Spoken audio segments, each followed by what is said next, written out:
Hello, this is Devin Griffith of the Dante Graves Show. I play Dante, and I'm also the writer, director, producer, and editor of the show.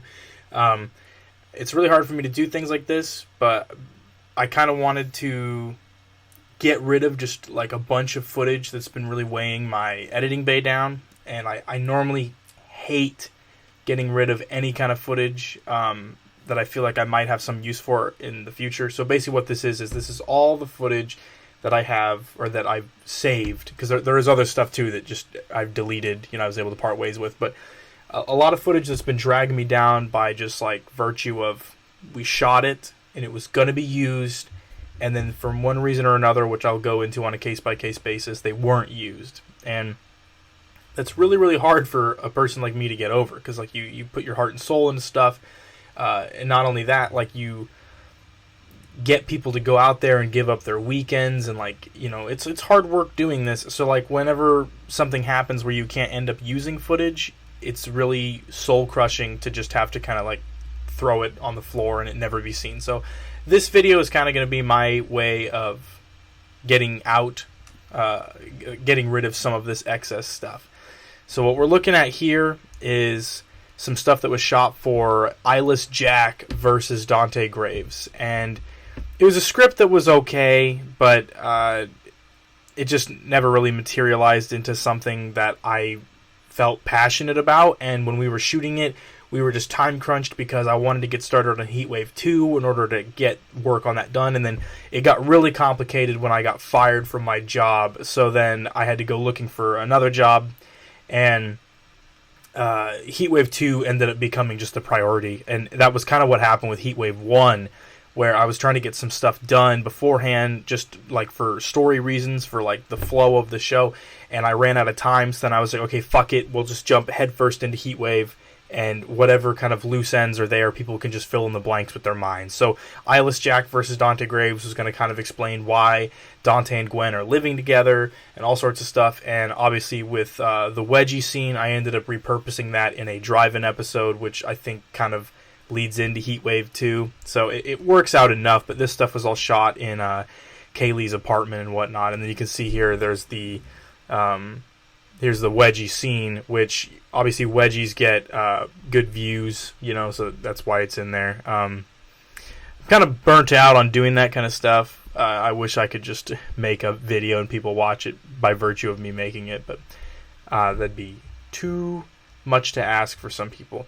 This stuff was shot, you're seeing what happened after first, because this was stuff that was shot for a drive-in episode that was going to explain how the Sinister Syndicate ended up resurrecting Jack Carver. We ended up ditching this because a bulk of it didn't have the mic turned on when we shot it. And I was so disappointed because a lot of the banter and stuff that Slime and Astaroth had was so funny. And we ended up using those two as like a comedy duo again in Heatwave 2, which I thought worked out great, but I was very fucking disappointed that the mic wasn't on because I was really happy with how this stuff turned out. And it was actually a day that we were supposed to be shooting Toolbox Killer 4, which didn't end up happening. And so, yeah. It's just the way things go. Sometimes, you forget to turn on the mic, and then you go home and you're editing it after everyone's like, it was already a miracle to get those people in place to do Toolbox Killer 4, but then we got rained out, which is why it was so rainy out during the other thing. But I did get part of it with the mic on, so you can see that stuff, but this stuff is all just not canon. And I tried to find a way to repurpose it, because like I said, if I ever shoot footage that I like, I try to find some other way to use it. And I just couldn't find a place for this that didn't feel super unnatural or require us to go back and shoot more in my friend Jada's apartment, she was nice enough to let us use it for this. And she was also in the scene as the girl that gets killed in the apartment.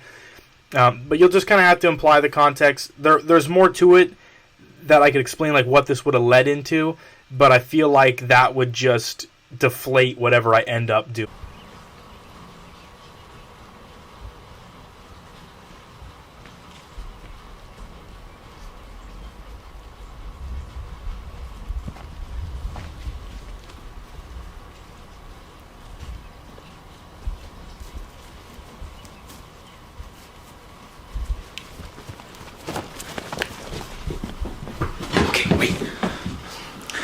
Target is exactly up there, all right?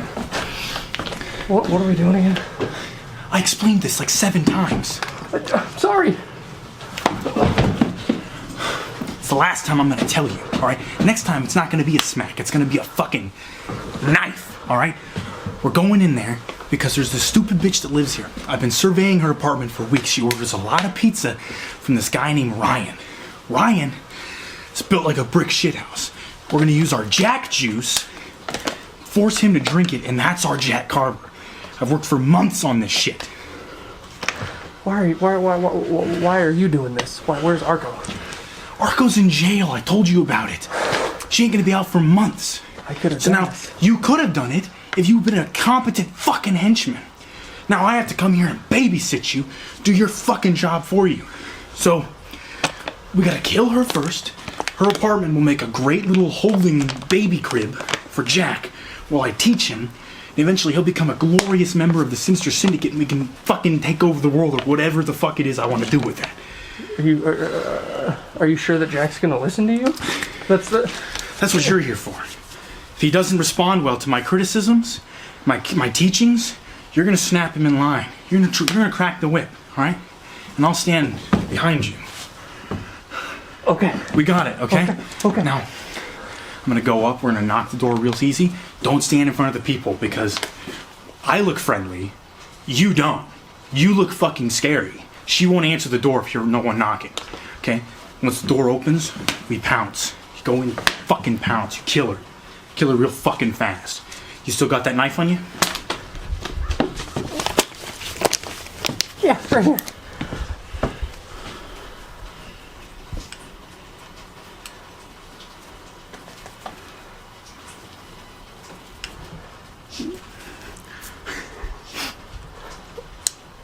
Okay, good. It's not fucking funny. Okay, stay serious. You ready? Okay, on me. I'm gonna use the goggles. You remember why, right? Yes, they're X-ray. X-ray goggles, exactly. I gotta set it to my X-ray setting. Right now I've got it set on infrared. You can't see shit.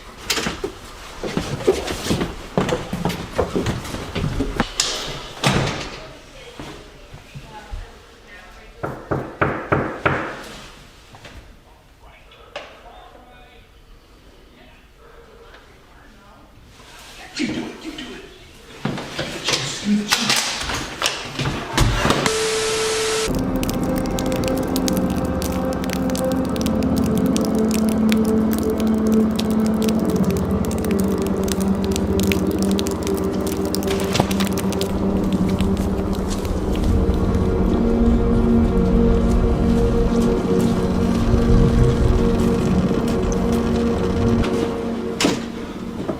Man, Slide's really upset with me. I really hope that he gets to be not as angry. He's no fun when he's angry. Nobody's getting through me. Got this place locked down tight, really tight.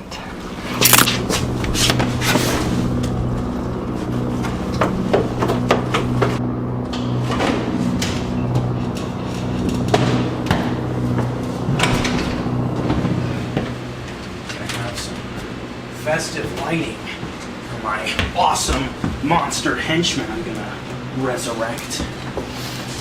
Yeah.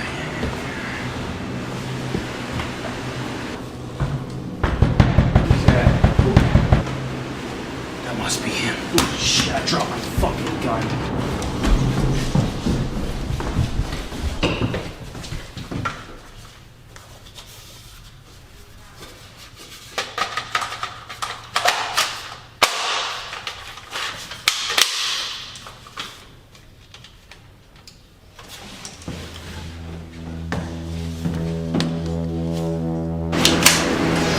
Must be Ryan, the pizza guy.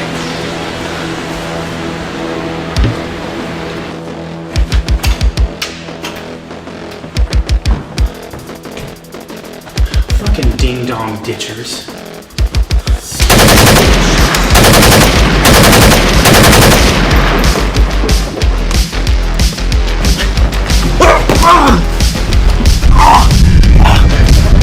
Where's my gun? Where's my gun? Fuck it, I'm bleeding.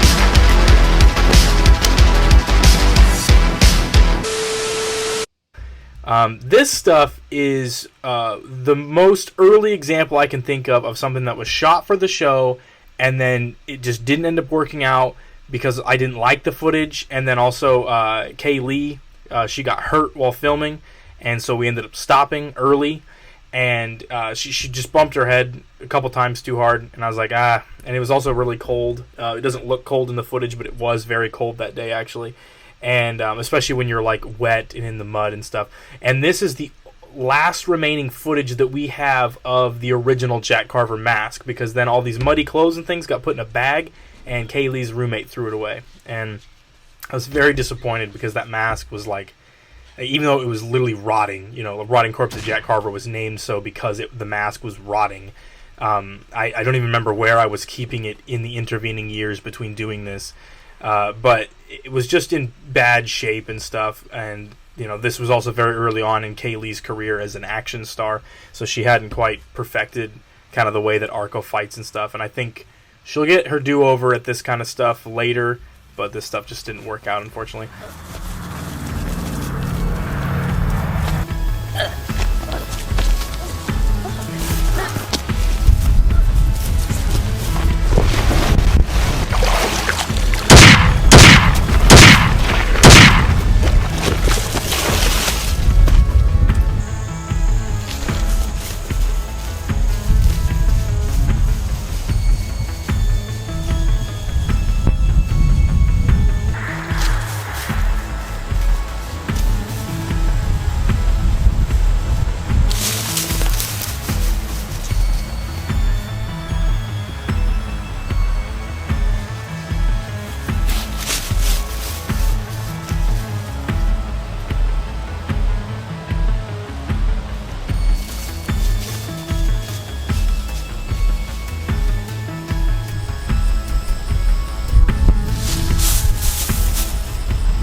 Into a giant pussy.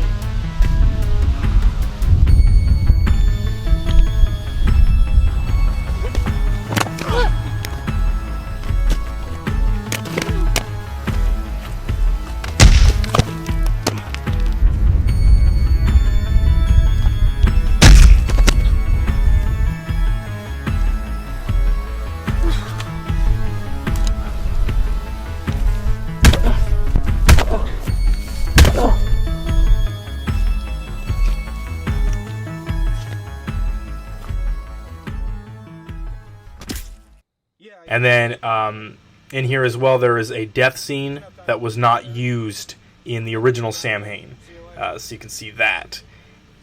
It was okay. When I put it in the movie, it felt like it slowed the pace down and stuff.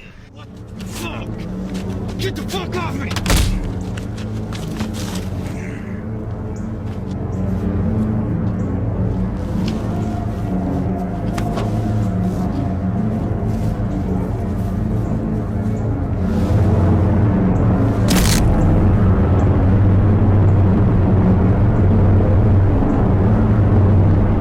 Okay, so now this stuff is stuff that was shot for Dante After Dawn. And originally this was kind of going to be early on in the movie. Ozwald was going to have broken into Dante's house, and he was going to chain him up, and they were going to play this game of chess where every time Dante lost a piece, he would get hit by Ozwald. Like, Ozwald would get to punch him. And Dante was all shackled up and stuff. And then if he won the game, then Ozwald was going to kill him. And basically, Ozwald goes on this big spiel that I'm going to use for some other villain at some point, so I'm not going to explain it in too great a detail, but he basically compares Dante to a king in chess, which he's using as an insult because all these other pieces are basically dying to protect the king when the king can't even move as well as they can. Like even a pawn can get to the other side and become any piece that it wants. So the king is the most useless piece in the game, and how Dante's hidden behind all of his friends this whole time and stuff. It was this whole thing.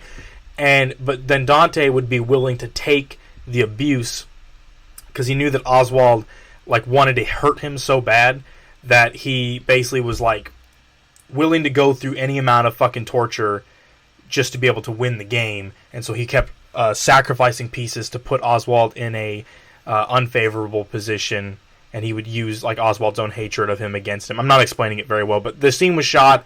I edited it. I put the music over it, and I, color graded it and everything, and I put it in the movie, and I just hated the scene. Didn't like the way it was shot. Didn't like the setting of it. It was supposed to be set in the Cedar Park Tower, and it was going to be towards the end of the movie, but then we repurposed it to be at the beginning of the movie, and I just didn't like the way it looked. It just didn't look good. So here's whatever remains of it.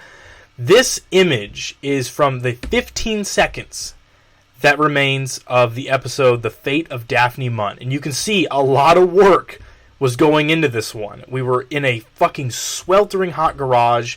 Alex put his heart and soul into this script, and it's a beautiful fucking script. I would love to use it at some point. And it was one of the things that just unfortunately became a victim of Zach leaving the show. And that's not something I really like to get into because it's a personal thing, but it was a very, very shitty day that happened, and it was several shitty months afterwards, but I think that the show has recovered since then. But this episode is a sore subject for me just because I was so disappointed in myself for not seeing it through.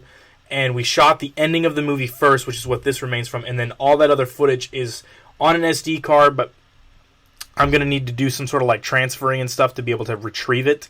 But that is the final footage ever shot with Dante and Barry like working together and stuff, because we shot the climax of the movie, and I would love to be able to use it in some fashion, but I also feel like if I did, then that would ruin The Fate of Daphne Munn, because like I said, we put this in, so you'll just have to wonder what the fuck it was about, and maybe one day we'll publish just the script and you can read that or something. But yeah, this footage was shot for, I believe this was the ending of the Ozwald show, and that episode was cut short because I got COVID.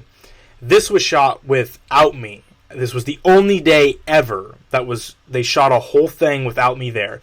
And I felt bad, but I hated the way it was shot. Like Dr. Arachnoid, you can barely see him back there. The audio was bad. They fucked up some lines that if I had been there, I could have said like, hey, let's take that one again, but I wasn't. And, I appreciated them going out and doing it without me. But that was the one and only time we ever did that, because it just didn't work out. And there's other footage out there of this day, but like just so much of it was bad, and we ended up reshooting it. Because this conversation that was happening here was basically the same conversation that happened at the beginning of Darkly Dreaming Dante, so it didn't really matter. So it's just more footage that I can just unload here and not really ever need to use again. This last stuff here is from... this was actually... the silver, the red, and the black masked henchmen that are now working for the Sinister Syndicate were originally going to be these 3 haunted masks that Cordelia was going to use, and she was going to send them after Dante and Barry, and then that knife was going to be just this guy's signature weapon. And this was early on in those characters' kind of lifespan, and we didn't end up finishing this episode for one reason or another. I can't actually remember this one. This might have been just a case where we were excited to move on to something else, or the snow melted or something, I don't know. But we didn't end up using this footage, and this footage sat around forever, and then I eventually repurposed what I could salvage of it for All Good Things, because Zach was obviously had left the show by that point. All Good Things was made just to kill off the character of Barry, so we could explain where the fuck he went, because he was important to the lore and stuff, and we needed to give them an explanation. And so this footage was shot before then, and I used what I could of it for that, but this is all just, kind of just, you can see that there was more there, we just didn't end up finishing it. And then those villains ended up being repurposed for the Sinister Syndicate. So yeah, and then that's basically it. You can kind of see that more goes into the show than what you can see otherwise used. And it really pains me to have to get rid of footage, but I'm in a rough place right now where I don't really have a path forward because I'm just holding on to old ideas that aren't viable anymore. So I need just a hard reset, and being beholden to canon and stuff is nice, but when it's like holding you back, at some point you need to just be like, okay, let's just cut out this, and this, and go from here, And yeah, so thank you for watching this. I mean, it's probably just only for like the most diehard of Dante Graves fans, which I don't think there's many of you out there, but thanks for watching anyways.